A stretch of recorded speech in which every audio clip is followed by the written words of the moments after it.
Hello, everyone. Thanks for joining. I hope even home you're here as well. We inform that the meeting is recorded, so this will be available later on in the YouTube channel. My name is Nicola D'Alberton. I'm part of the ESIC team and the UNESCO chair as a research fellow, and I'm very happy to introduce you our speakers for this third webinar. So the ESIC webinar series reached this 6th edition. We saw two webinars. The first one about decolonizing the concept of sustainable development, followed by sustainable urban design with Earth. And today we're going to delve into critical mapping, a landscape of human rights. We have with us Chiara Braucher and Federico Monica. We are very happy and looking forward to hear the presentation. I will just spend a few words on the frame and the bio of Chiara, that is going to have the first intervention. She's part of our team. She loved very much PhD, so she's getting the second one. She's a civil engineer and currently is from civil engineering now. She's keen interest in environmental struggle, political ecology, and common practices. So I give the word to Chiara.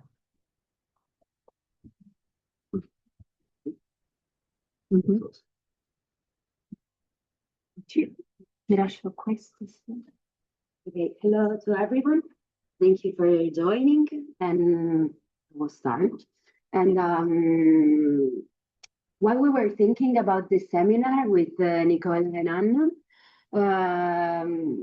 we started trying to understand what could be interesting to understand a bit more about critical mapping and what can we do actually with mapping if we and somehow want to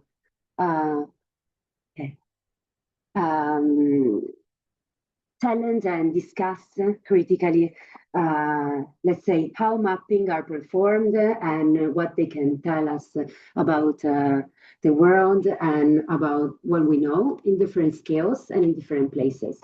So that's why I developed this presentation and about critical mapping. Thinking about it has a multi-form practice. So on one side, it's a practice. So I intended has something that we can develop somehow, and we will see how. And these are only, the one I will present are only a few examples of what critical mapping can be and what it can provide us as knowledge and how it can provide and somehow challenge power structures and asymmetries that are along in territories. And this is, I'll come to the second part of the title, that is resisting extractivist logics. I'll spend only 1 minute on what is extractivism and what I intend with this.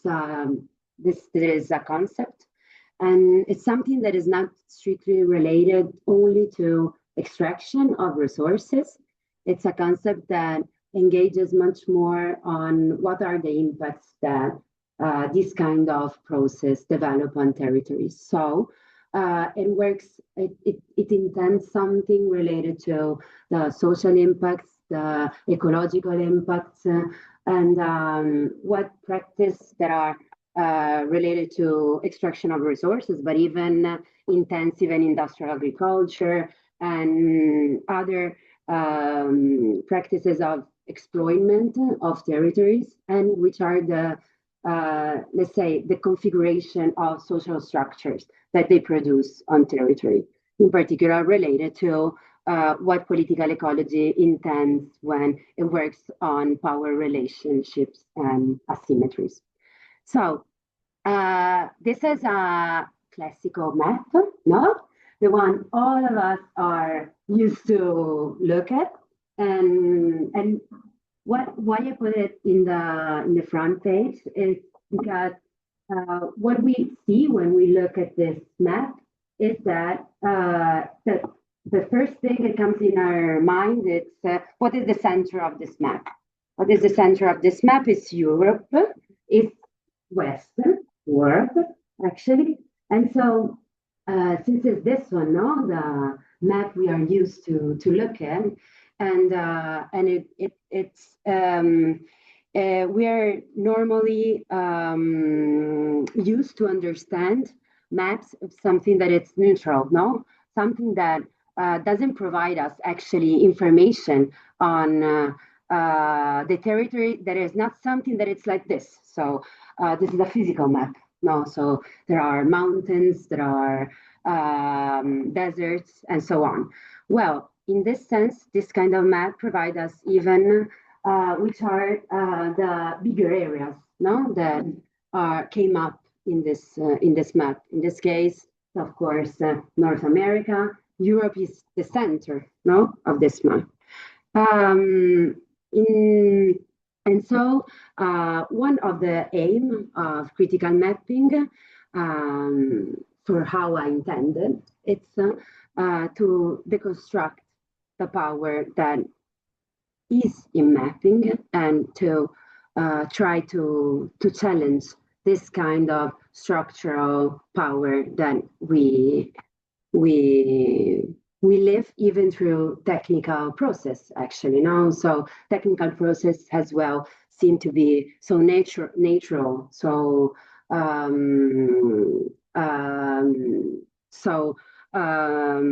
linear and like this because they need to be like this, but actually they develop through an ontology and a specific epistemology, no, a way to understand that we decide to assume. And I think that this one is one of the issue of why decolonizing sustainability.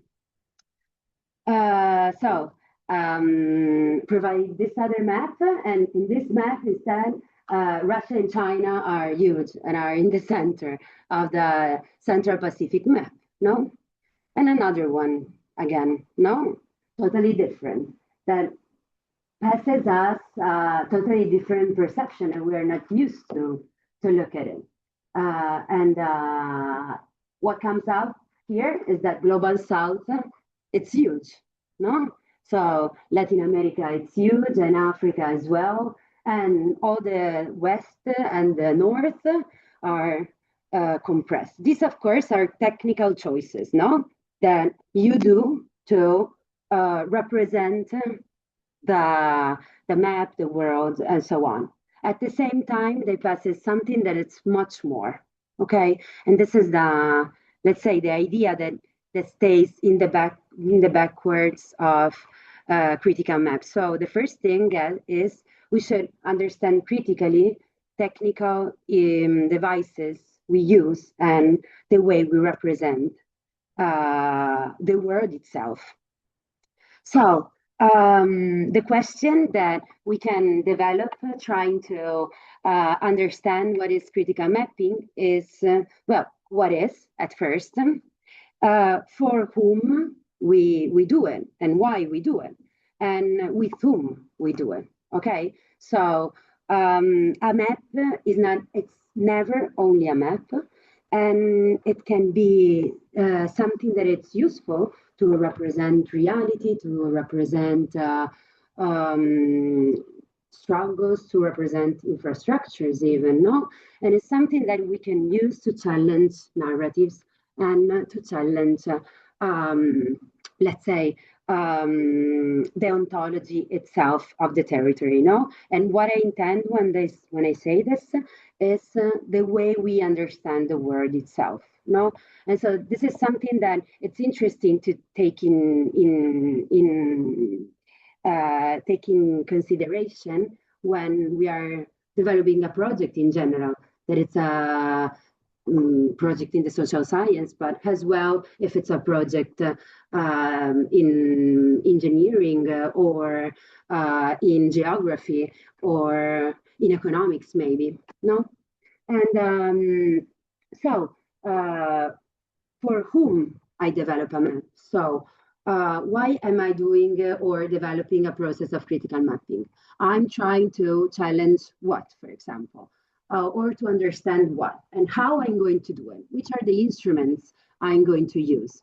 Now, in my case, for example, I use a lot of maps, trying to put on top of them, let's say, vectorial files. So I used to have a normal satellite map and use vectorial. I will show an example on this one because it can help to understand which are the relations that are among a corporation, an issue related to extraction, for example, and we can understand, for example, the relation with other common goods, for example, that are part of the territory itself. Walking path, it's an example.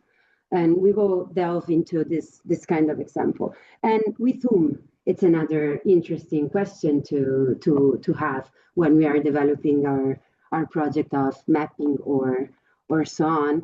And with whom? With the community, with other practitioners maybe that are working on a territory, or maybe with children, or maybe with a young person from a place that want to understand it better, or that want to use maps as a medium to develop a participatory process, for example. So I will go inside the three different aims, let's say, that I can pursue when I try to develop a map. So, in a sense, one of the issues that I decided to point out today, it's to make visible something that it's invisible or invisibilized, right? On the other sense, we have map that can be used as a device for reclamation, no, to challenge a specific power asymmetry in a territory, you know? Or another one that it's interesting, it goes a little bit, maybe a little bit more far away from technical perspective, but it's how geography can be embodied, no? And so how participatory process, let's say it in an easy way, or common practices in a research can use maps as a medium to develop new knowledge and build together co-produce knowledge somehow. Okay, so if we think that extractivism develops in somehow some toxic narratives, some toxic infrastructures that transform territory to make visible something that it's usually invisible, it becomes something that can be really useful in a territory like this because it can help you to understand or to challenge or to create a discourse. In this sense, I'll bring to you an example, a really close example. This one, it's you can see we are in Italy, and in particular we are in the Apuan Alps. That white area in particular, yeah, most of them are quarries, marble quarries. This is a place where there is an intensive process of extraction of marble since let's say a lot of decades. They extract marble since 2000 years. And so how can we make something visible? For example, looking at this map, that we can say, oh yeah, maybe all the white is marble, but maybe even something is not, because something it's even really high mountains or spots without vegetation, for example, no? Okay, so the red areas here are all quarries, and the brown are walking path. And what happens? that the yellow walking paths are all the walking paths that pass in a quarry. And so these are all closed walking paths that are in the Upper Alps, for example. What happens is that almost 150 kilometers, on 150 kilometers, almost the 10%, 12% of the path are you cannot assess them. So this was interesting because was something that, for example, was used even to build a discourse in the territory from the association that are struggling, let's say, against this extensive and intensive extraction process, and are trying to explain how this has an impact. That it's not only related to the classical impact. We, for example, in this process, could put even the water springs, that extractive area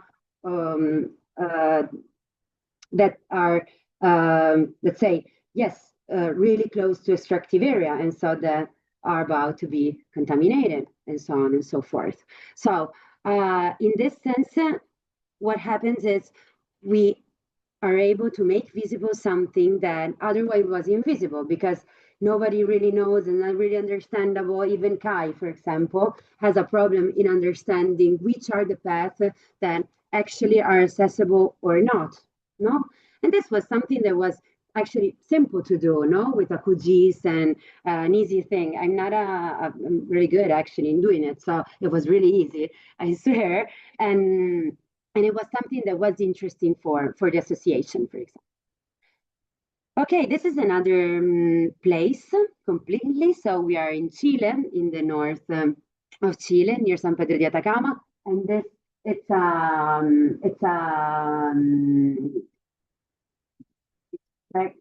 area, let's say, of lithium in the salar of Atacama.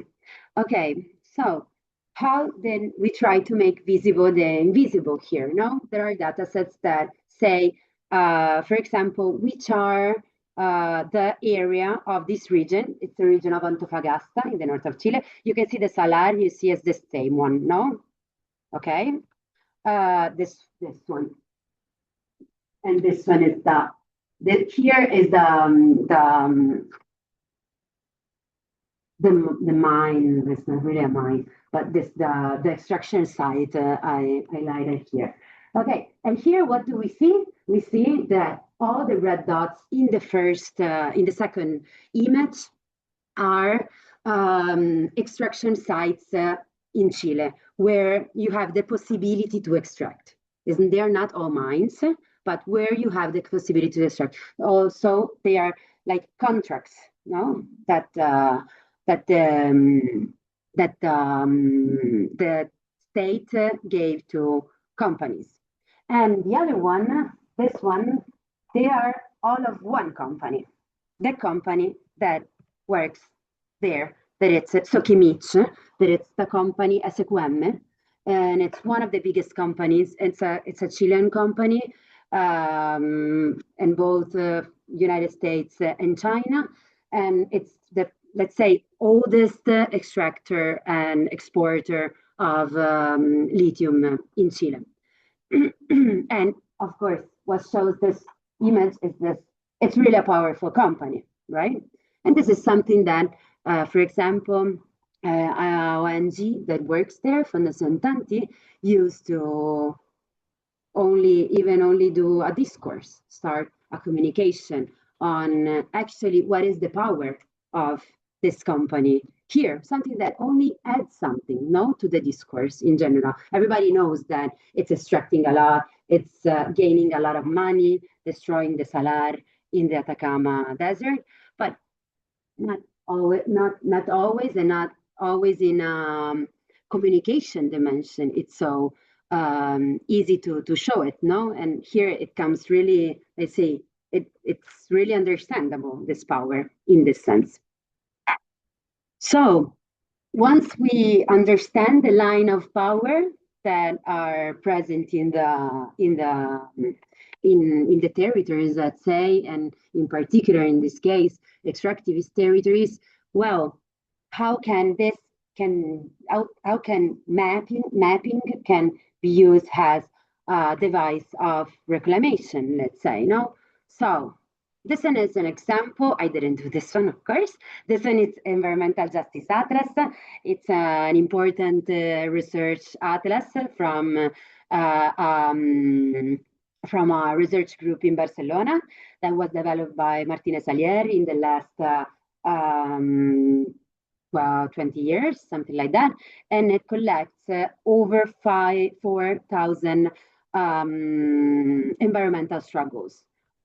What are these 4,000 environmental struggles? These are, I have only a screenshot here, and they are divided they are filtered, let's say, with a lot of categories. And this one, it's on one side, it allows researcher, for example, to understand where goes on conflict and which are some of the elements or some of the features of this conflict. And on the other side, of course, communities that are facing a new conflict. And so maybe someone that has, for example, lives in Barroso in Portugal, in the north of Portugal, where they are opening a new mine of lithium, for example. No?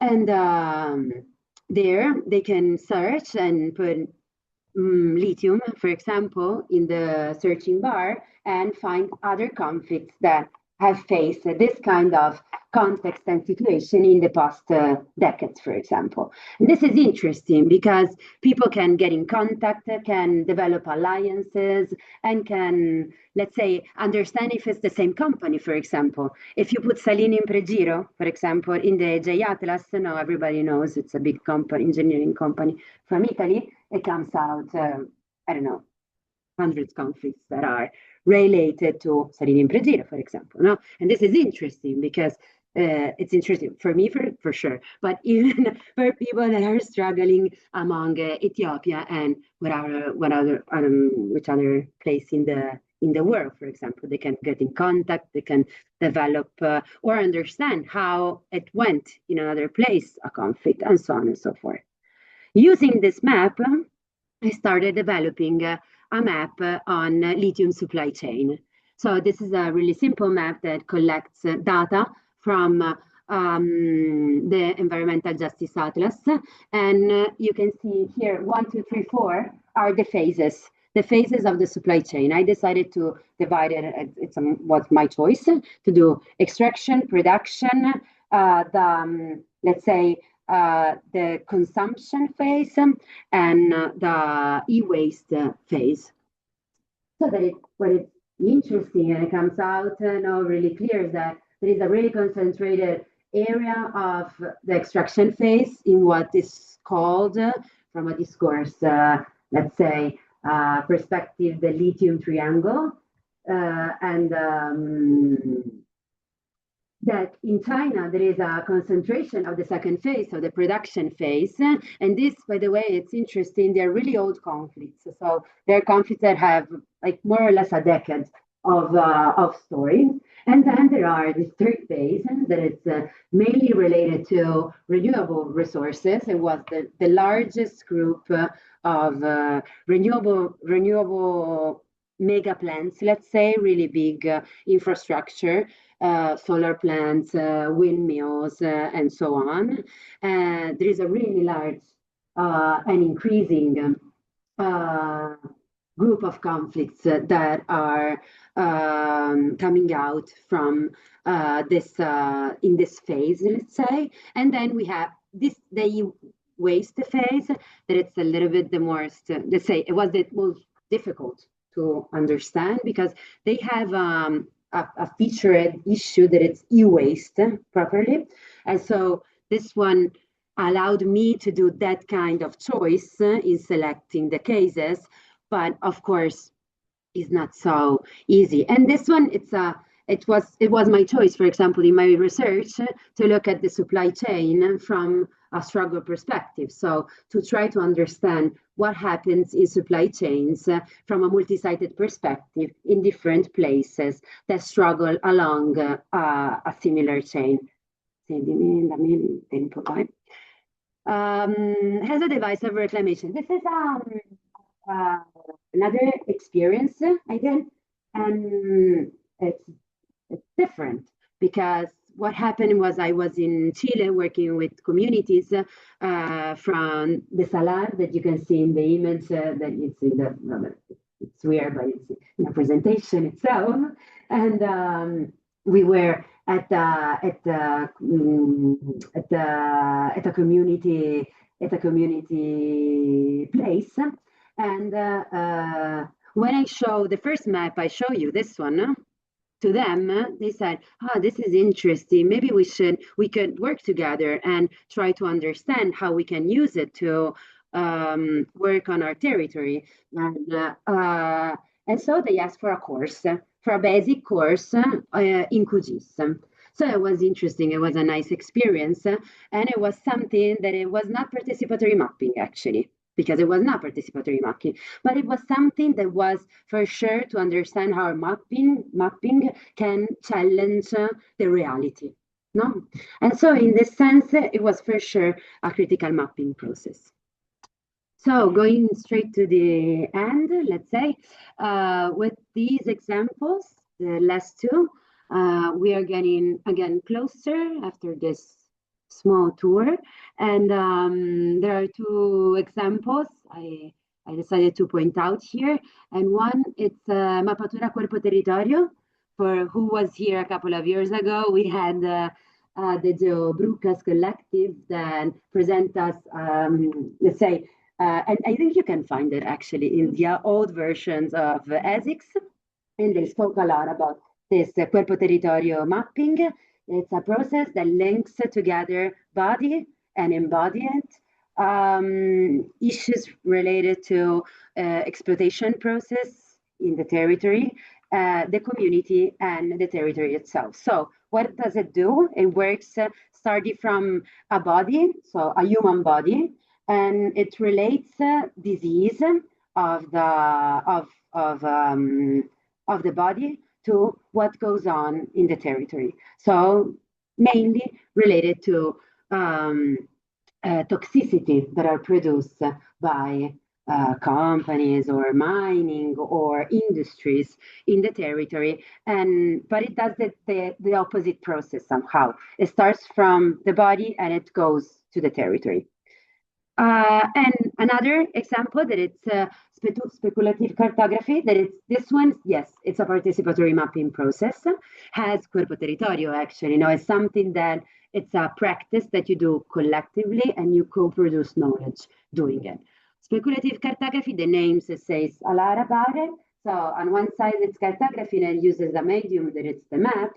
And on the other side, it tries to look at something that it's related to imaginary somehow, no? This was Cartografia dell'immaginario was the name. It was a process that I developed with another researcher in the Open Alps.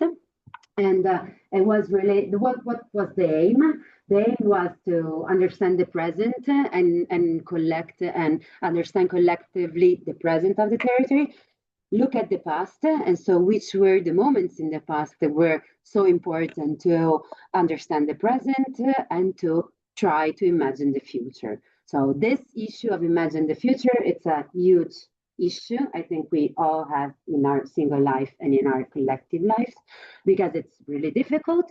And yeah, it was really difficult even in developing this process. So these rocks are the inevitable futures that people see in front of them, and they are symbolized by rocks, of course. And on the other side is that trying to understand and to develop an imaginary perspective. On the right, we developed after 6 participatory workshops with different groups, so different ages, different gender, different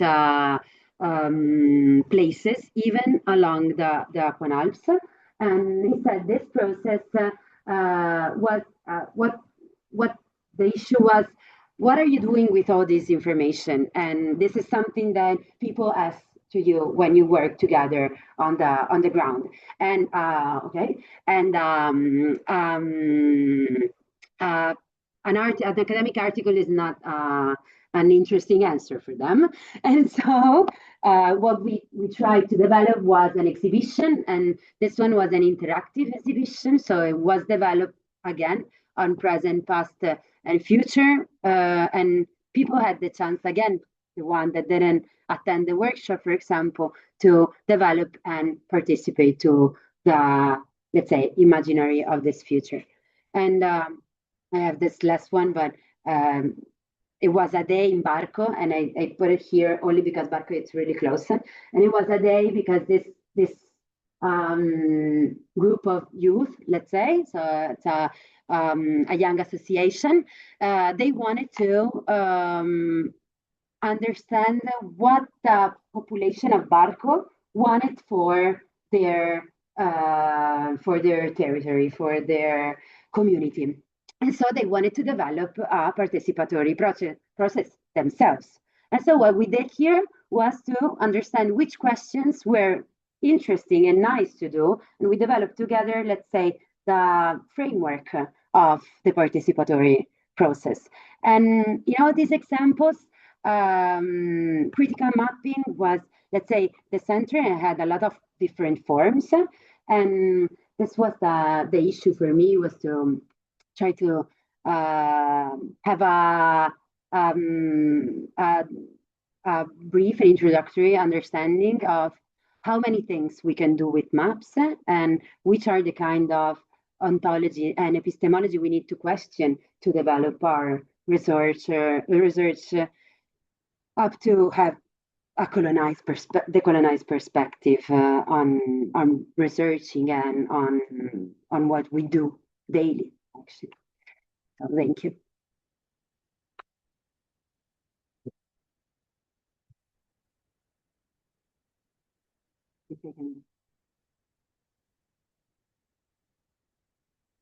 Thank you. Yeah, I'm very happy that you presented these when we were discussing about the line of the topic. I thought like all these topics were very interesting, and I'm happy we were able to have an oversight on several ways of critical mapping. So very thank you very much for this intervention. Now I would it's better to keep maybe the question for the last part of the seminar. So now I would like to give the floor to Federico Monica for the second presentation. Federico Monica is an architect and a PhD in urban planning, specialized in the analysis of urban areas, especially in Sub-Saharan Africa.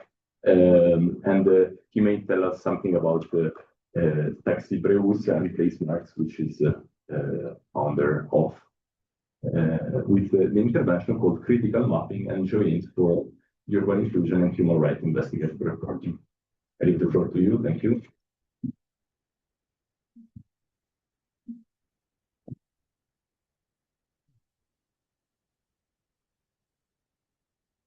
Thank you. Thank you, Nicola. Thank you, Chiara. Thank you, Anna, for this invitation. It's a real pleasure to be here, and it's a real pleasure to me you gave me the opportunity to have this focus on my past work, because I'm not a cartographer, I'm not a mapper, I'm not a GIS specialist. I'm mainly an urban planner with some experience on the field, and in particular in Sub-Saharan Africa. And mapping and maps has been a sort of recurrent element in my works.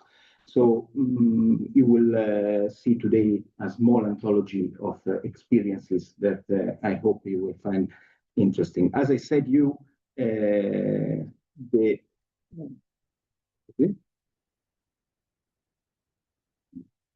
Okay.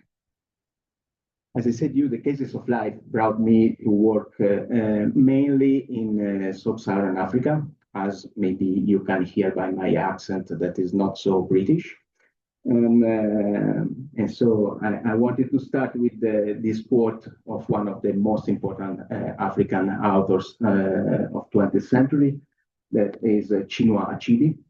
And I said, until the lions have their own historians, the history of the hunt will always glorify the hunter. And this is mainly related to history. We are also used to say that they are the winners that are writing history, but it's really related to the map, because I believe that the map are the concrete, the physical way where the hunters, and in this case the big powers, are writing their history. And Africa, we all know that is one of the main area where we can see this, and we can see this since very long time. It's said that at the Roman time, the maps of the North Africa had the quote "Hic sunt leones," and so here there are lions, and this means here are dangers, unknowns areas, and so on. And if you think to this, the approach that we have to Africa today is quietly the same. And even in the very early maps of the century, this is one of Africa. This is from 14th century, and it's really one of the first that are known. We can find some stereotypes that are still on place, like the presence of anthropophagites, the presence of cannibalism. And it's curious because in this exact area that is between Tanzania and Mozambique, actually, even maps that are from the late 19th century still report the presence of cannibalism, even if it has never been demonstrated this. And so the representation, this tells us how much maps are important for the representation, as also for the stereotypes that we can still have on a continent. But maps are not just representing that territory, but may also become something that is shaping and changing that territory. This is a political map of African continent. And you can see here all the straight lines, borders that are in this continent. And this is a small research that I tried to do in past years. And I found that each African continent, just with the exception of Rwanda, Burundi, and of course of the island, has at least 50 kilometers of straight borders.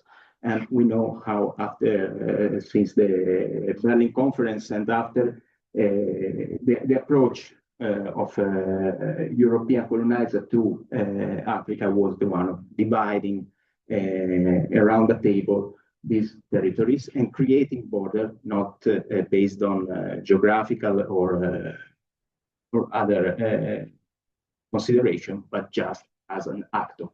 So in this case, maps are also something that can change and shape territories. So after this introduction, I want just to show you some few examples of mapping that I met during my experience, and I will start from the very beginning. This is the work that I developed for my master thesis and then for my PhD as an extension.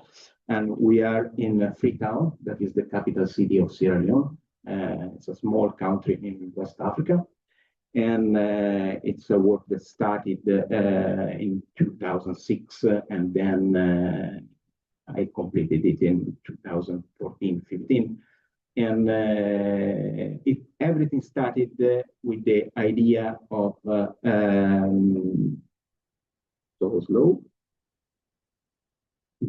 the idea of mapping the informal settlements in the city of Freetown. And Freetown is a city that is geographically similar to Genova, so a city on the sea, but with so high hills on the back, so not much space to develop and to grow. And all the informal settlement that spread up, especially after the Civil War, had a big civil war at the end of the 90s and at the beginning of this century. And the great part of, as you can see, of informal settlements were along the sea, especially in river areas or uphill. And the main issue I had to face is that there were not a cartography, or better, the official cartography of the city was not reporting at all any informal settlement. And so these areas that were populated by thousands of people were not existing in any way on the maps. And this is particularly interesting. This is in particular the settlement that I have chosen as a case study. It's called Crew Bay. And the official cartography, instead of a neighborhood where are living 10, 15,000 of people, was reporting mud. That is, of course, it was a swamp formerly, but it was also symbolic that for the official part of the city, this place was just mud. And then it started a very long work, a very long field work of mapping. Fortunately, Google Earth was already existing, but not as powerful as it is now. And so, for example, of course, the resolution of images was not so good as now, but in particular, there was not the opportunity to save the image. So the process was very challenging because I had to capture something like 180 screen captures and then merging all of them with Photoshop. And so doing this mosaication and then subdividing first all the city and then in particular the area of Roubaix where I did proper mapping, printing some parts of the neighborhood and then doing a lot of on-site verification with the local community and then digitalization and of course final elaboration. We're proud to have a detailed map of the neighborhood that then helped also the city council to introduce the map of Roubaix in their official maps, and then to do a lot of elaboration about the assessment of open spaces, building agglomerations, and all this kind of assessment that helped to give an idea of what was happening. All these infrastructures that were self-made infrastructures that never have been mapped helped to understand what was happening there and helped, I hope, also the fact that since then, despite the government was pushing for the eradication of Roubaix, what is still there. But the most important experience and lesson that I took from this long-lasting fieldwork was about the sense of that maps can have. It's a nice story because when I started to print my small maps to do this on-site verification, I was going around the neighborhood and checking house by house what was the function, if it was a kitchen, a kitchen, sorry. a lot of chicken in Roubaix, but not, but also a lot of kitchens. If there was a toilet, if it was a house in iron sheet or in cement blocks and so on. And then one day, one member of the neighborhood asked me, "What are you doing with that?" I say, okay, I'm doing the mapping and so on. And say, I want this paper. And say, okay, tomorrow I will bring you one paper more for you. And then the day after, I came back with one paper for him, with the map and with a mark on his own house. And he was there with 3 neighbors, and they said, we also want a paper. And this thing continued for days until the local printing shop has gone out of ink. And this woman, who was one of the elders of the community, at one time said, okay, come to my house and I will do the distribution for you because you cannot manage this all alone. And then one day I asked her, but why everyone wants this kind of paper that is just, it's not official, it's nothing. And she said the best lesson that I ever had about maps, I think, and she said, this is the only thing that demonstrates that we are existing, not that our house is existing, that we are existing. And this is so nice because sometimes maps can have also this really important function. And so going through with some field examples, mapping and participation. During my experience, I usually do some participatory activities and participatory works, and in particular related to public spaces or architecture. And one thing that I love so much is to let people draw in maps, because when people draw on maps, this tells us a lot about many things, not just about what is there physically. We can check it in official map, but it can say a lot about the perception of distances. And we know it's part of our experience that if you are walking through a crowded area, the distance seems closer than if we walk in a totally empty area. If we walk in nature, maybe the distance seems not so long as if we walk in a spoiled area. And so it can tell us a lot about distances, hierarchies, the perception of space, but also it tells us how people can read maps, because as technicians, as people that are used to work with maps, we consider that maps are something that everyone can easily read and easily understand. And it's not so. We are developing this project in Zanzibar, in a secondary island of Zanzibar archipelago. And it's a project on public spaces related to schools. And we are working with a participatory approach with the students of schools. Some of them are young children. But also, of course, with the teachers and also with the association of women that are traders and are selling food outside of the schools.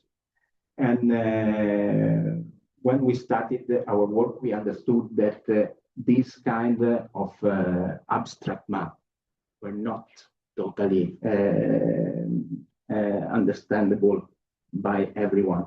And this is a suggestion that I give. If possible, and believe me, rarely is possible, but if possible, take the time to do a map reading training, because if not, the risk is that half of the people will just say yes, yes, yes, but is not really understanding where we are. Satellite images are a little bit more, according with my experience, more understandable, according with my experience, because at least it's easy to understand where there are trees and where there are other things. But in general, our base maps are not so good, because if you think even OpenStreetMaps maps sometimes are a little bit too much road-centered. So if you look, the roads are sharp, are really prominent in the lookout of the map, and this is in particular in areas where you have unpaved roads or footpaths is not the best. What we found in this situation that was a sort of rush project when the participation is just a few meetings, is to develop this really simple. This is a really super simple 3D modeler that is called SketchUp. Maybe one of you knows it. In few hours, you can easily build this kind of views, and this kind of views is super understandable by everyone. And you just put some materials, and people immediately can understand where we are and where we are working. And then in the process of design, also this is a little bit too much elaborated, because I noticed that the approach of the people when they see this 3D modeling is something like, okay, everything is done and they are the expert and so on. And so I found that this kind of mapping that is super simple, but it's really, it works a lot, because everyone feels free to go here with his pencil and to draw that he wants the slider there and not there, and the shaded area, no, we put it there. And so this is a solution that is really simple, but that sometimes can help a lot to work with the community and with people. I change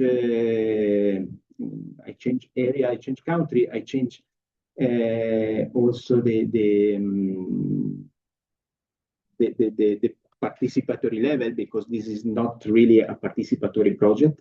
This is a project in northern Mozambique, and it's a project mainly is a cash for work project, because northern Mozambique has a problem of war, and a lot of refugees are fleeing from the countryside to the city of Pemba, where is based this project. And the idea, project promoted by Work Food Program, was to do a cash for work project, avoiding to do this critical point of cash for work project, and so to do this spot works that is usually waste collection, but try to do some infrastructures that are useful for the community where these refugees are living.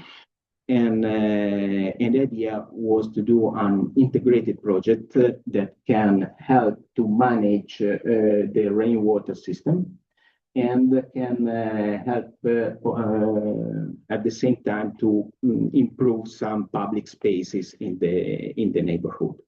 And we are talking about a small part of this neighborhood in a hilly area, and you can see here in blue color the three drains that were identified as the ones to improve. We are talking about 300, 400 meters each. And so we arrived and we had to manage this project, and we understood that we knew so few about this community and so few about this area. And so we tried, of course, to collect information and everything, but we tried to do this activity. Okay, here are two pictures of the actual situation of drains and paths and so on. And we improved this really simple activity that we call the shadowing. And we simply followed some volunteers with a sport tracking app, checking their common movements from their house to another place of the neighborhood. And of course, this has nothing of, it has a lot of bias, and we just pick volunteers. So we had no time to develop a real project with everything, but it was just a way to help us better understanding the spatial organization of the neighborhood. And it was super interesting because we found a lot of things. We found, for example, that the bigger roads were not the most used. And we found that in most part, our channels were also the main footpaths. And yeah, you can see the different level of transparency are showing the areas that are more used and the parts that are not so used. And this helped us to change a little bit our idea of the project. And this mapping activity helped us first to identify the important spots for the community. And so the main meeting points that were in particular public fountains where people go and take water, or the areas where people are going to move, to wait for the trucks to go to the city, because we are a little bit in a peripheral zone. And also the secondary meeting points that were usually along these drains. And so the engineering project of this, I'm working, my partner is an engineer in Taxi Bruce, and he had a lot of problems because it was not so easy to convince him to have these drains that could be at least partially walkable. And but we succeed, and so we draw a drain network that is in part on the side of the roads, but where there is no space for passing, we put together the drains that are, of course, you know, we have dry season, rainy season, and so for the great part of the year, totally dry, and just a few days here full of water, but never full of water, because we found a right dimension, and the water never goes up to 10, 15 centimeters. And then plus we did also some public spaces where we have the crossing of paths or the crossing of drains. So, and then some infiltration areas that are functioning as public squares, theaters, and so on. And it's interesting because all this approach came from the mapping of these particular things in the neighborhood. And I love this approach because usually our approach is really technical. So we look at technical aspects, and then the community has to adapt. And in this case, we try to do the opposite, and so to adapt and to give the priority to the way of living of the community. And it worked. It's already 2 rainy seasons that this system is working, and it worked properly. And in fact, we are trying to, we proposed it in another neighborhood, and it's finished, and we are trying to propose the same solution in another close neighborhood in Denmark. Okay, I'm going to change completely my examples, because now I showed you some few examples from the field. But during COVID-19, you know, it has been a bad period for everyone, but in particular for the sector of international development. Has been a stop, a full stop of all the activities. And in that time, I have seen that after 15 years working in Sub-Saharan Africa, I had a lot of spots and of satellite images in particular that were telling stories. And I decided to try to use the satellite images to tell stories, in particular to tell that Sub-Saharan Africa, but in general, African continent is changing and is changing too much. And it's something that is not stuck in its past, but is growing a lot. And the idea was one to use not just ordinary images, but to pick some images that were strong, aesthetically strong, in order to help to spread story. And so I identified some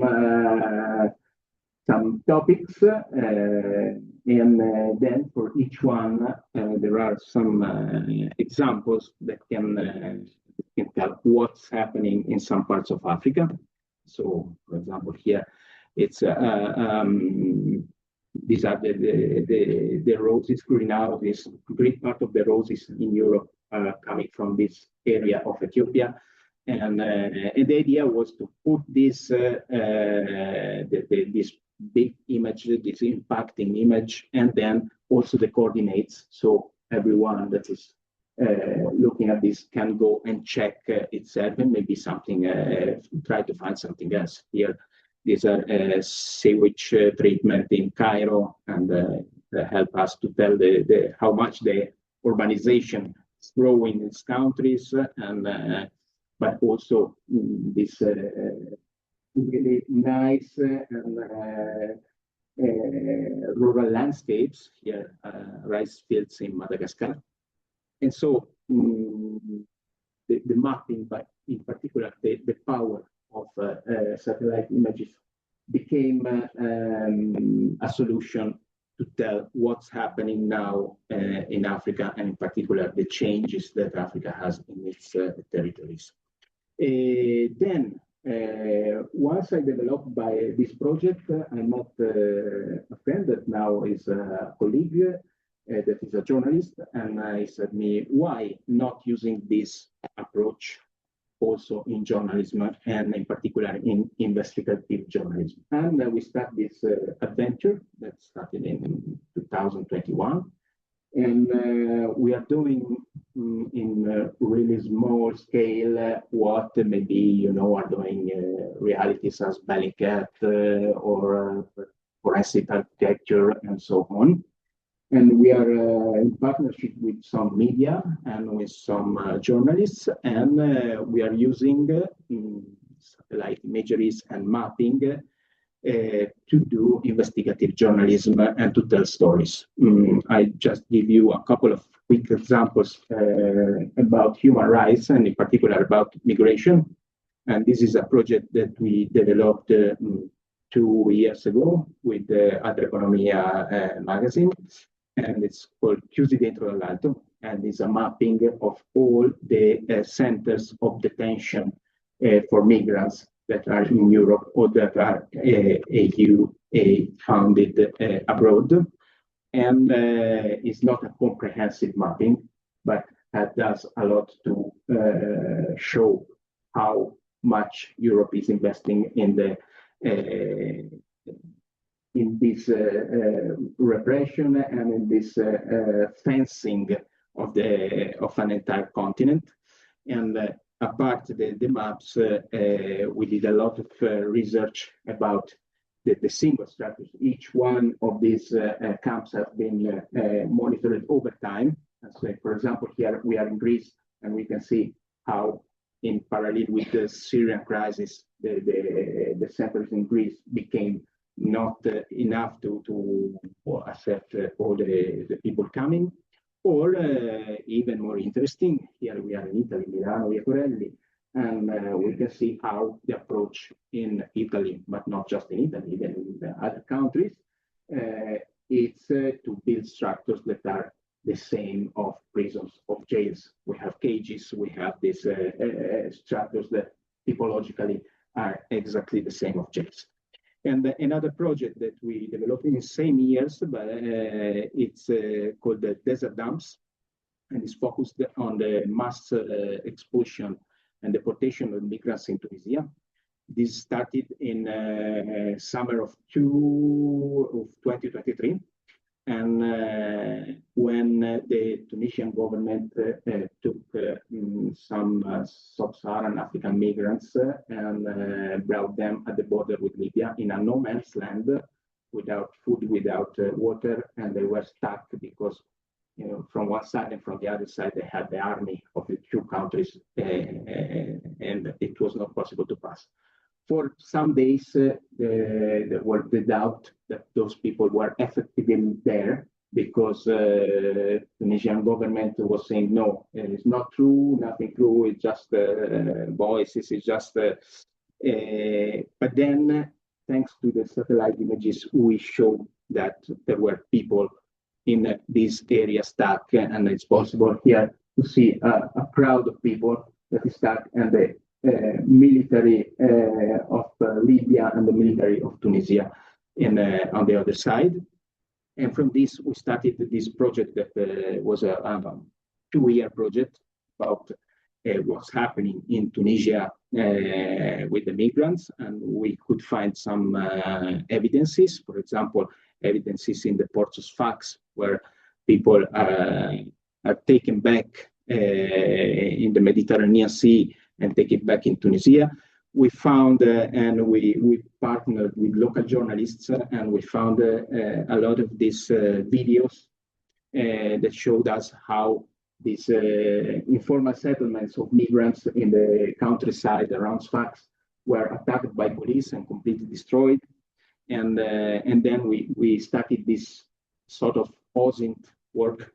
And so, starting from these videos, we started to try to understand where we are. Okay, we are there. Let's check if we have satellite images before and after. And we found in some cases, okay, this is, then I will show you another one. And in this case, we found exactly what happened in this month. You can see a very big informal settlements in the countryside of Sfax. And then after less than 1 month, it was completely destroyed, and you can still see the lines of bulldozer that raised everything. And how we work in this activity, I just finished with this backstage insight. This is the kind of material that we received, and this is sent on TikTok by some migrants that were expulsed by Tunisian army in Algeria, and they found this shelter in these hills, but they were attacked also by Algerian army, and so this is we received this kind of videos, and so we start from here to try to understand where those people are in that moment. And you can see that the material is not so easy to manage, but we have some information. So we can see the morphology of the terrain. We can see, looking at the shadow, we can see the orientation. And so we started to understand along the border between the two countries where there were valleys that were similar to the one of the videos. And then we can see some elements that helped us a lot. In this case, this water towers or silos.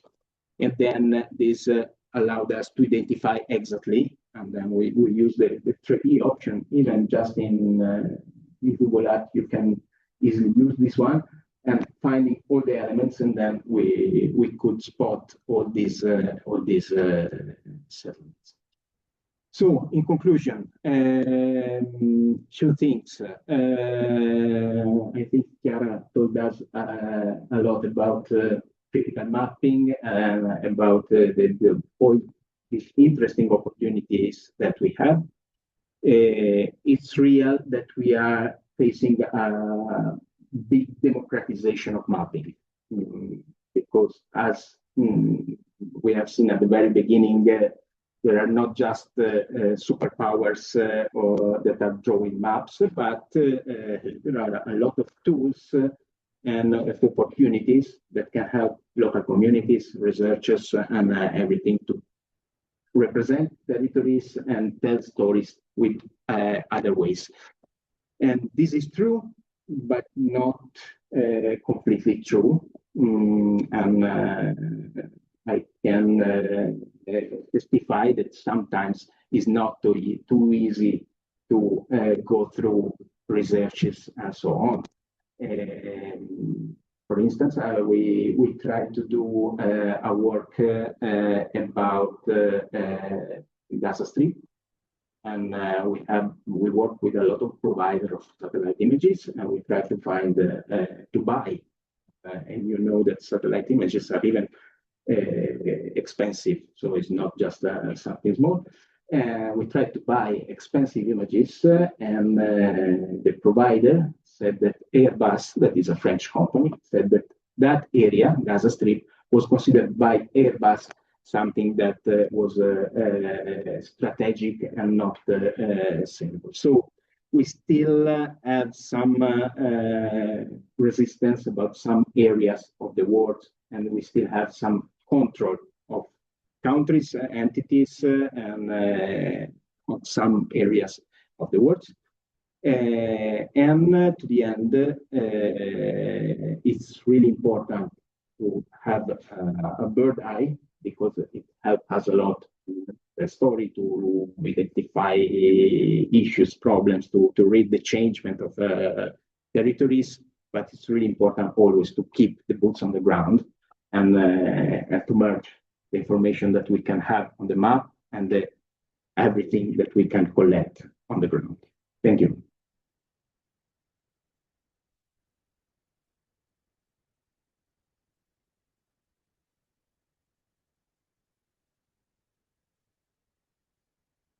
Thank you very much, Federico. I think this is very precious visualization of a lot of field studies in very different backgrounds, human rights, application in a lot of very interesting tools. I would open now time for questions from the public and online.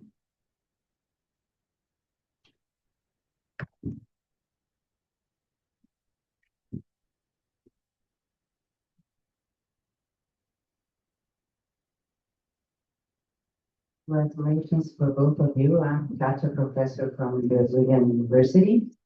And it's interesting when you tell that map can tell a story, because it was the first question I will ask you.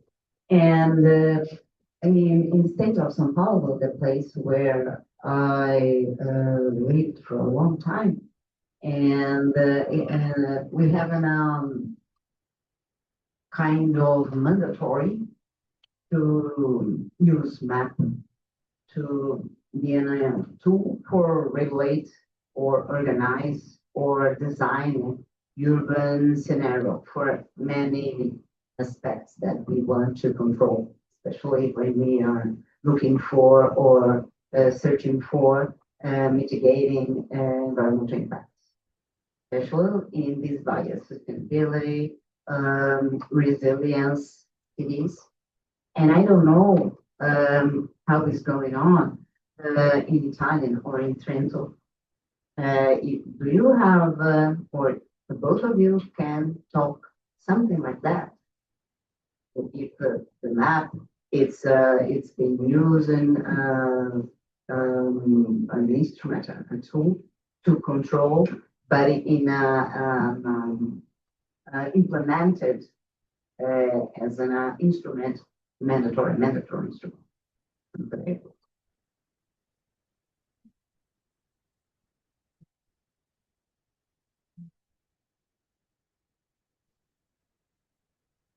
Yeah.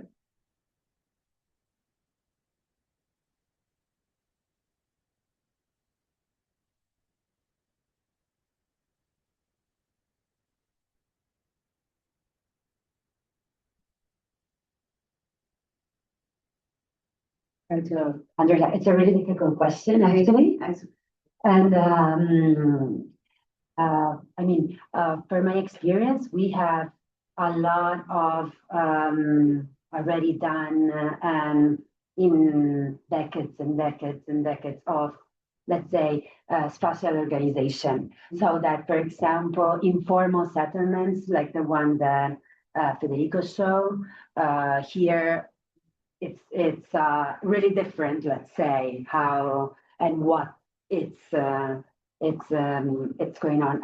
We can say, for example, in San Pedro de Atacama, there are these places that for sure you know they are called Toma, Trento Mar.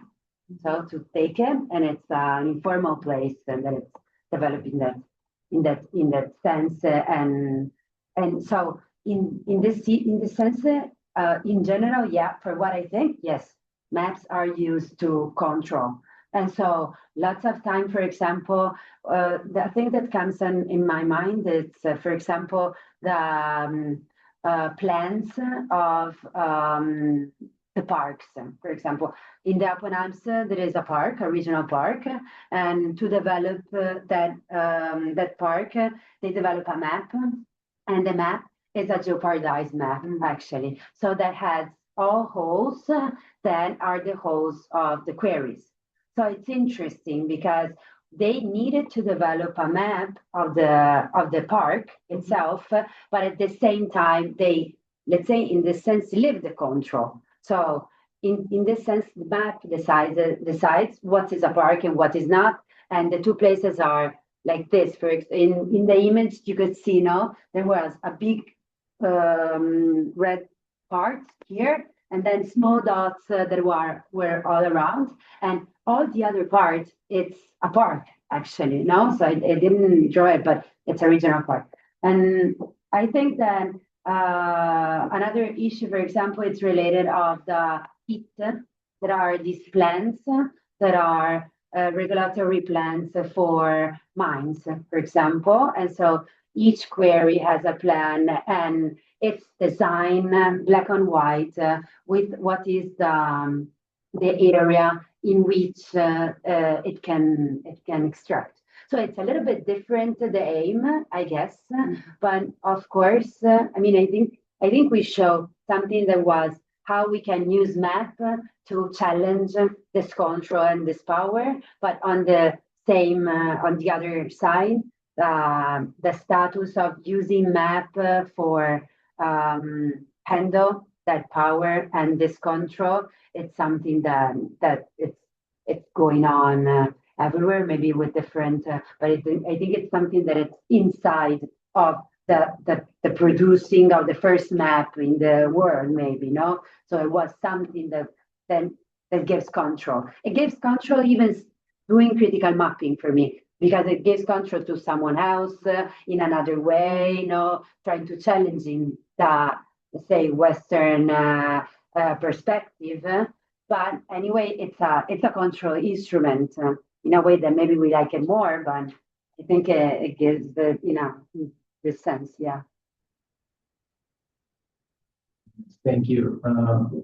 As I'm not working so much here in Italy, I think the great part of the people here knows much more than me about this issue. What I can see, of course, here the mapping is really at the base of everything, of urban planning, of course, and everything.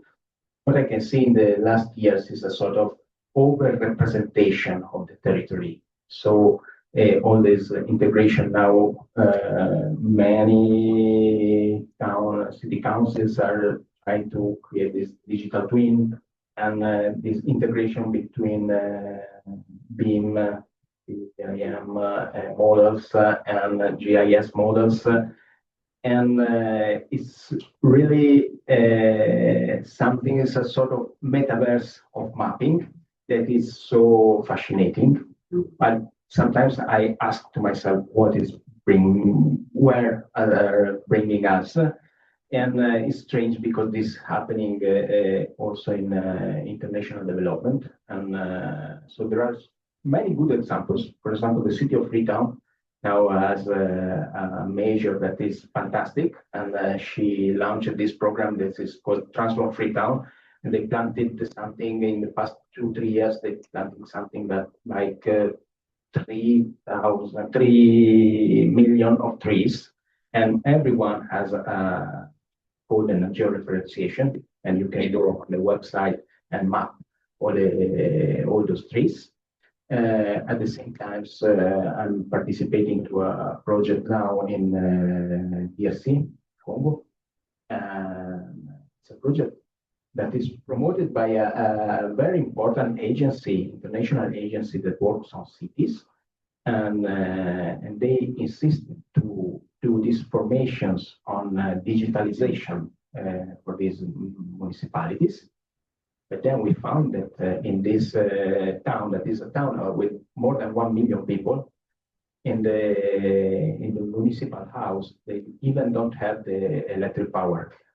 And so we face this strange approach. We are trying to telling them that this is the future, that they have to go this way, but in some situation, the reality is too different.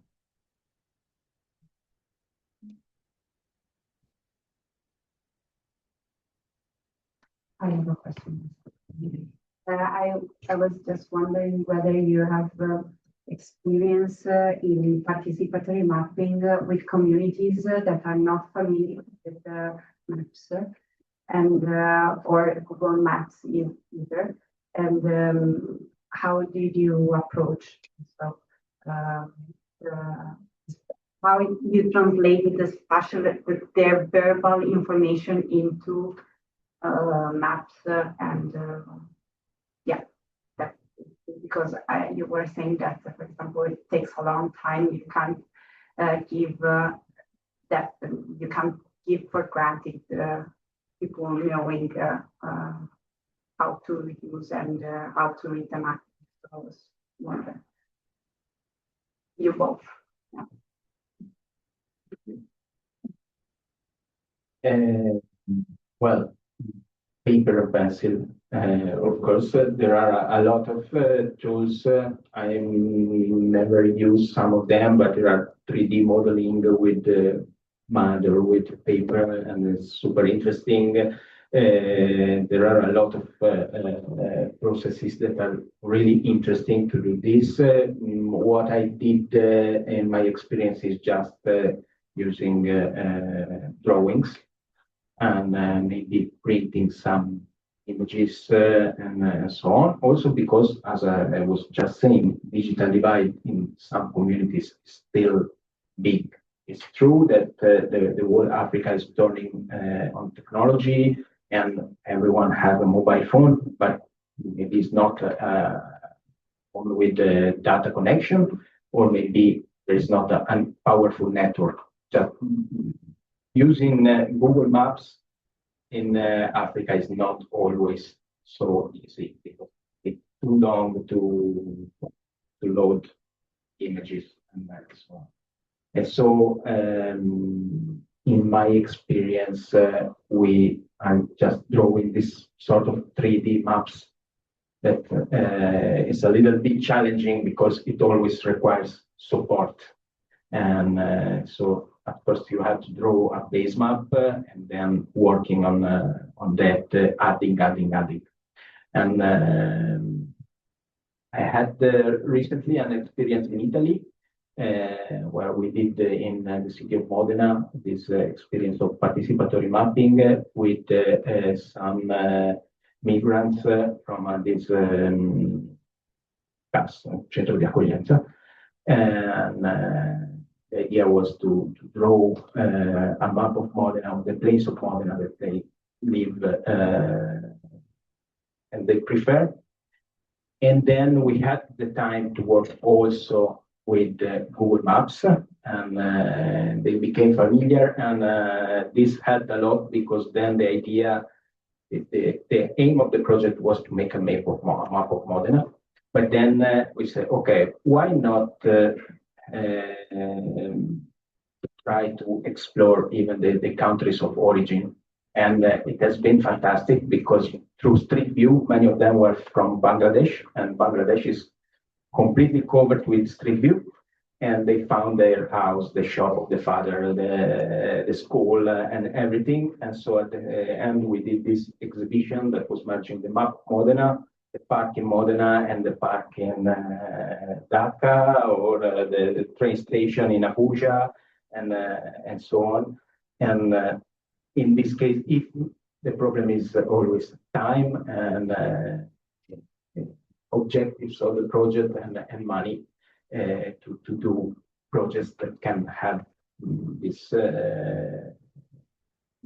changing over time and to develop trainings and so on. I even think that I even think that the issue of the aim of the mapping you want to do, it's pretty central because it can be actually everything. For example, it's a thing that it's completely different from something that it's strictly related to a satellite map, for example. But I was a couple of weeks ago doing let's say 2 days lessons with a group of artists that needed to work on a territory that they didn't know. So something that was interesting, and I didn't know the territory. So what was interesting actually was to develop a map together on what they imagined for their artistic project, you know? So it was a white thing on which we put a post-it. And so the framework with Barco, with the guys from Barco, was interesting because the issue was to understand the aim and to draw the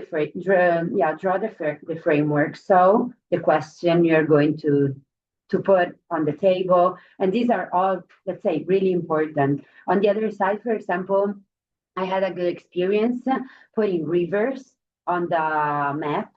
So to put rivers on a satellite map helps a lot people to figure out where they are. In particular, it depends on the scale. For example, if you work like me, for example, at a large territorial scale, because I used to work at that kind of scale, because that is the scale in which you see mining and the relation with the territory better, let's say, it's different from a urban scale, in which you can get confused with many other elements. So even that one, it's a thing to reflect. And another methodology that it's interesting, and I wanted to say maybe to do a first understanding, it's walking methodology.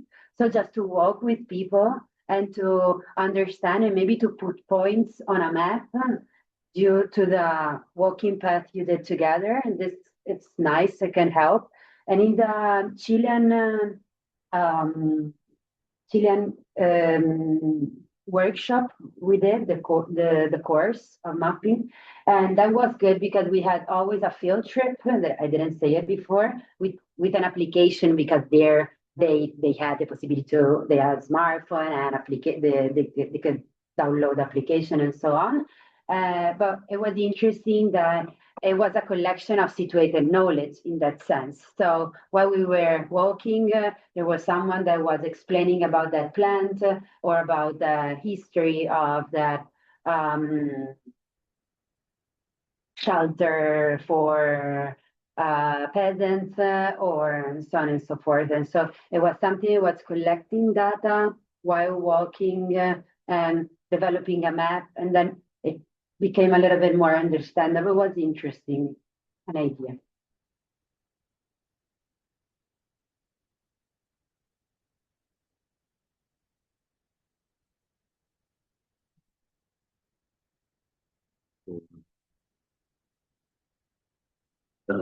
We see a hand raised from Francesca and Erika online.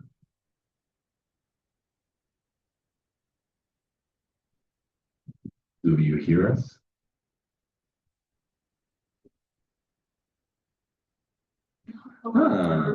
Ciao. Nice to see you all. What a surprise. Yeah, it was very interesting, and thanks everybody. I have question related to okay, both of you, Federico and Chiara, were talking about investigation. So when you are actually looking for something, sometimes in my work, I'm scared of finding something that is unexpected. So, for example, in the project, they told me to look for solid special waste sources that can lead to a lot of illegal behavior. And sometimes I'm scared of the result because I'm scared of the consequences on the communities that sometimes are not totally aware of what can be the consequences. So I would like to know if you already had sometimes a similar experience to find something that was not expected, and how you dealt with it.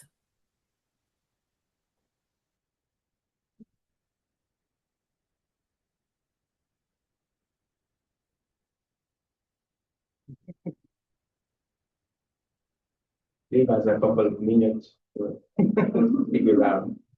Let's collect some questions.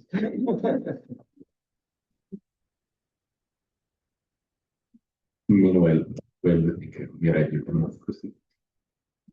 Well, first of all, thank you for your presentation, really. Also, me on myself, I find very fascinating the fact that satellite imagery, in a way, allows us to merge the vision of the sky and what you see from outside the situation with the reality on the field. And you gave us a lot of examples of what this means. What I was wondering about is like when we talk about more sensitive contexts, so maybe we are referring more to humanitarian context rather than cooperation context, if this difference still applies, let's say. What about the ethical challenges that are involved in the use and in the collection of data? Because sometimes, I mean, you collect the data with some protocols, which derives from the ambition of your project, the scope of your and the goals of your organization. But then once you have produced this product, then who owns this map? Who owns this information? And how do you consider the possibility that the product could harm someone of the people that are involved in it? So it's a broad question, which basically refers to the ethical challenges that are involved before collecting the data sets. And then once you have collected it, how do you make it public in order to allow and to be sure you're not harming anyone with your data? Thank you. Yeah, this is a real concern because sometimes, especially working with informal communities, the question is, okay, local authorities will use if they ask for this data, and it's not always they are aware that we have this data, or a lot of times they even don't care so much about these kind of things. But sometimes the fear is that it's possible to use this kind of data and maps and things to harm the communities. And our position is not in the front line, because usually we work with NGOs that have their own policies. But what we always try to do is to negotiate with NGOs and to help them to have this approach of understanding what is potentially harmful, shared around, and what is not. And but every time is different, and it's the same. From one side is the same issue that we have with pictures. The other side is a little bit more problematic. But in every project is a little bit different. In every project it requires considerations, and I had a couple of cases where we decided to don't share with anyone something that we collected because we put in danger even the people that work on it. Because of course not all countries have are similar, and in some areas it's even dangerous to show that you cooperated with foreigners, and so it's better to keep everything and even. Sorry, if I can just add in, if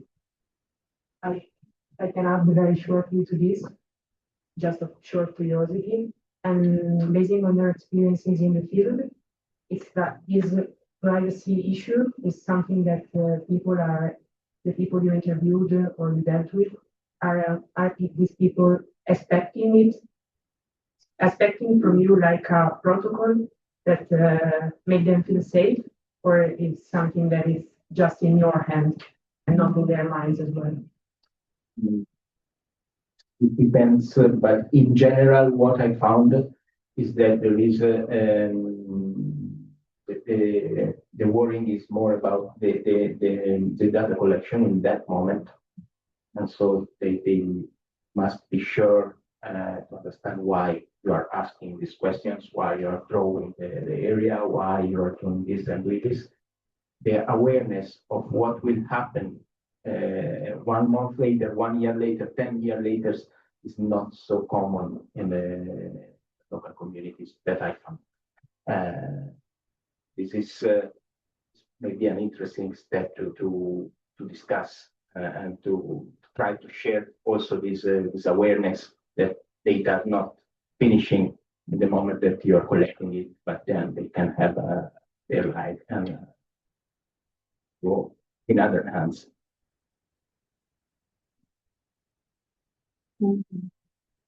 Something and try to, because for me, for example, your two questions were pretty linked for what I intend, let's say. And I don't know, doing research, we have ethical protocols that are pretty strict. I mean, we have an ethical protocol that need to be approved from University of Trento, for example, when we develop our research, and that says that all the data, the raw data collected during the research are mine, in the sense that I have I need to protect them in this sense, no? And so basically the interviews are already this kind of data. So how I do it, normally I anonymize everything while I work on it. And if I think that somehow a description of the person, or it can harm them, of course, it's in a sense it's a choice, but in another sense it's something that you need to do. So this is strange for me, even the question of Francesca, because I'm not sure, because I think it comes from another place, in the sense you have someone that asks to you some data, and that if you go and collect them, you can produce that kind. It can arrive this kind of problem, because of course, if I produce or co-produce a data with a local community, for example, it's mine, and then we can deal, understand, but I own them, so it doesn't succeed the problem. I mean, if I go after my ethical protocol that I have already there, so I know how to behave, and you need even to have people to sign the ethical protocol. So it's really strict somehow, no? And for example, in Chile, they're overwhelmed of researchers, for example, related to lithium and so on and so forth since decades. So they don't like you normally. I think that to be Italian, and it was something that helped me, because people want to speak to you. It was really strange that I speak a weird Spanish, and everything helped me a bit. And I had a good entrance with an ONG, but and they don't want them to be cited as a community. So the name itself of the community is not a good idea to cite in a paper, for example. No, so it's really complex, this issue of managing personal data, or even community data. I think that it's what even for Francesca and Erika, what said even Federico about trying to have this discussion now to challenge a bit this relation with you and the person that it's commissioning, no, the data collection, and how forward you can go with an ethical protocol as a researcher, and how you can try to anonymize the data. I don't know if it's possible or not, but that one maybe is the thing to propose to defend, let's say, a bit the community in this sense. But before arming, yeah, maybe, yeah, don't say, oh, no, I don't have nothing, no?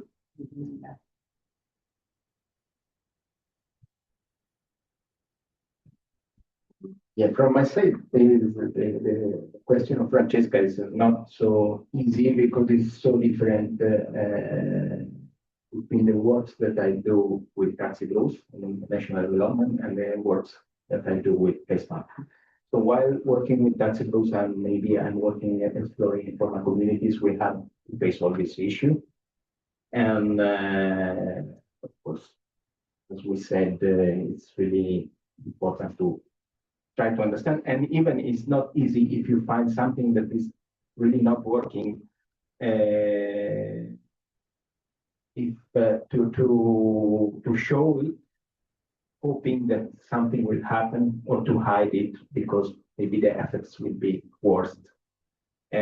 Also because you know that international development sector works with this project systems. So if you are working on a project and you find that there is something completely different that is a real priority, they say, okay, we cannot do anything on it.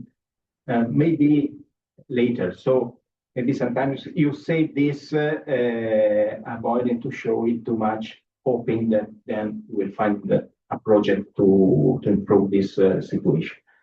And on PlaceMap side is totally different because PlaceMap is born just hoping to find something that is unexpected, and sometimes often is happening. Like years ago, we started this project with ERP Media, that is investigative journalism website, and they asked us to map all the shipwrecks along Libyan coast because they wanted to map the situation of the shipwrecks. And doing this job, we found a lot of newly built resorts along some areas of Libyan coast. And so this was totally unexpected. Also because our idea of these countries is just that everything is spoiled and so on, and rarely is true because every country, even in a war, has different things inside. And then they did a reportage about this one of these resorts that had were linked with Italy and so on. So sometimes it happens, and with PlaceMark is so nice when you can find something that's unexpected.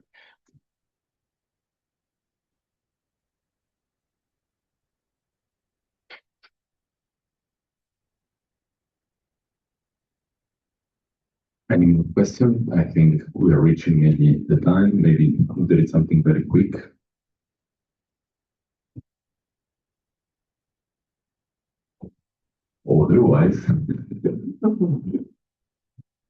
Otherwise, I would like to thank you very much. I think we can conclude, and I think it was very fruitful webinar. I hope online it was interesting as well. You managed to hear us and listen us properly. And I would like just as final reminds that for the Trento student, the slide will be available through the Moodle system. Otherwise, in case you could contact us prior approval from the speakers for sharing the material. And I would like to remind you that the next webinar is going to be, sorry, 1 minute, on the 16th of April, same time, 17:30. and the title will be The Amazonian Socio-Ecological Freshwater System with Paul Van Dam and Camilla Uzai. Thank you very much. Oh, and give a signature, please, before getting up.